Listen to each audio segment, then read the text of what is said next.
Hi, I'm Chris Doe, and in this course, I'll be teaching you best practices to stand out in a busy market. Standing out in your market is always a smart strategy, but during a recession when there's typically less work to go around, it's essential.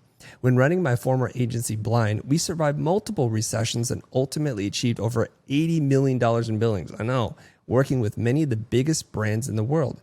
Even during tougher economic times, we ensured that we upheld the highest standards, which allowed us to stand out and ensure a reliable stream of work. This course is for any freelancer looking to rise above the crowd and ensure a healthy influx of projects, even in economically difficult periods. I'll cover a range of best practices to ensure that you make the best impression for potential clients. We'll look at how to effectively serve your clients, how to position yourself in a compelling way for any business, and how you can ensure clients will keep coming back in the future. Probably the most important thing that you need to do as a freelancer is to establish really high quality of work.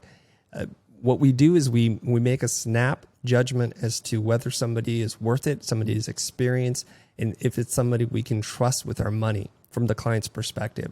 And the way we do that is we make decisions visually.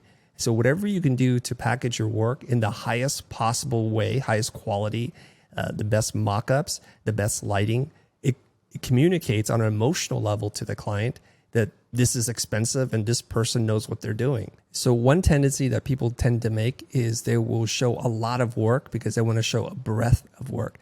But the problem with doing something like this is, one, it lacks focus. Your clients are trying to figure out what the heck you're doing.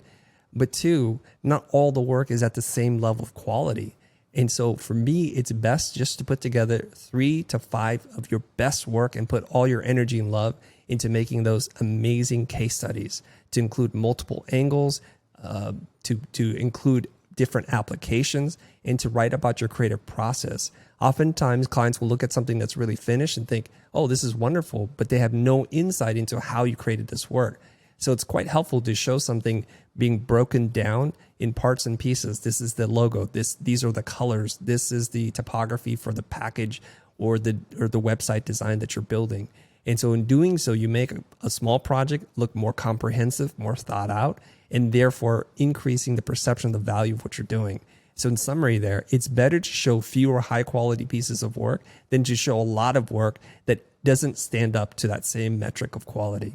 Here's an additional tip, especially if you're relatively new to the industry. It doesn't matter if you just graduated from college or you're starting over or switching lanes. Follow this principle. At the very beginning, when you get clients, you're not going to get your ideal client. They're not going to be big name brands like Nike or Apple or Google. And you're going to work with smaller local businesses, and that's totally okay. And the chances are they're not going to pay you the kind of rate that you think you're worth. But here's the thing. What you don't want to do is to take on a smaller client for less money and not give it your all. In this case, and I want to say this with some caution here, in the very early parts of developing your career, it is okay to over-deliver and to overproduce as long as you meet the client's business objectives. In doing so, you're able to trade a smaller client with a smaller budget for potentially a much bigger client with a much bigger brand, right? So think of it like this.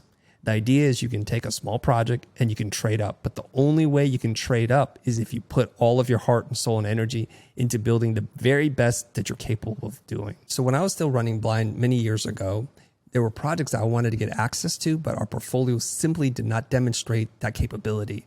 And I thought foolishly, I could ask the clients to take that risk, to take a chance on me, to give me a shot. And guess what? No surprise to anybody. No one ever asked, and no one ever believed we could do it. So I had to make a small investment in our own work. So I gathered together a small team when we weren't super busy, and I started to conceptualize a spot. And that spot, when I say a spot, a TV commercial, was for Mini Cooper, a car that I loved and admired.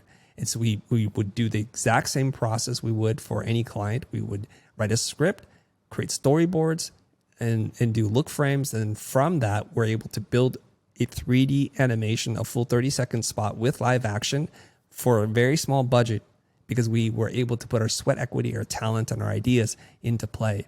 That one TV spot got us a whole bunch of other jobs that looked just like it, and it also even won awards when we submitted it for work. So it was a nice feather in our cap and allowed the team to stretch their creative muscles. And it's something you might want to do. And that's why it's so important for you to give it your all in establishing your body of work. Here's another way of looking at your portfolio to elevate the perceived quality and production that you include. For example, if what you do is design logos and you just showed a white logo on a black background, it'll look beautiful, it'll look amazing, and all our attention will be put on that. But what we often don't understand is, what's the context? How is this logo used?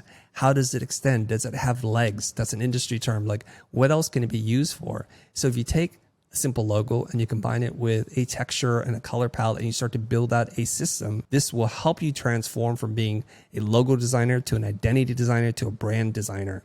And this is really important. When clients or prospects look at your work and they can see themselves working with you, then you've done 50% of the sales work just by your website. So take a logo, apply it to a uniform, apply it as signage on a building, put it on any kind of appropriate collateral that you can think of, and really extend the use. And I don't really mean to just take the logo and slap it on a whole bunch of different applications. That's not really showing off that you know how to design systems. But show it in interesting ways. Crop the logo, put it on a shopping bag, turn it into a pattern, do different creative things. Use all those creative muscles that you have to show it in its best possible light. And you can make a project go from $100 to $100,000 in its perceived value. So as a visual designer, our tendency is to only focus on the visuals, but that is only part of the job that you have to do. Pairing images with really smartly written copy, not blocks of copy, but just smart amounts of copy. Talk about the project, the problem, the solution, and the impact that you created. And if there was a novel concept about it, talk about that in the fewest number of words. Be super succinct and to the point. I read something really clever by Seth Godin. He said that no one wants to read email. They don't care about what you do. They don't care about your education, your services. All they care about is themselves. What they want to read is me-mail. And I want you to think about someone who's going to land on your site through the lens of your prospect, your client, and what's in it for them. So when you present your work, try to look at it from that angle. Talk about the solution and the benefit to the business, not so much necessarily like what all you did, unless it ties directly to some impact that you're able to create. Focus on business impact if you can, if it's possible. Talk about the increased time on website, reduced bounce rate, higher conversion ratio. Another metric would be customer satisfaction. If you can tie your design or creative services to a business impact, your value is going to go much, much higher.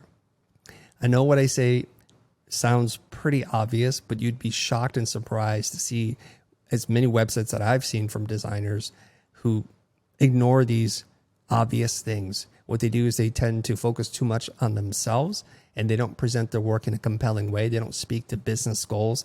And that's why they're really missing out on business opportunities. Think about this. You have a very short amount of time for someone to decide, is this person worth investing more time in? So first, if they don't see the work, if it's not focused, if the copy's not written in a sharp way, and you're not presenting in a way that benefits them, guess what? Someone else will, and they're going to get the call over you. And you're going to get put into a category of people or clients who don't really care about the work they get. You're going to command less money.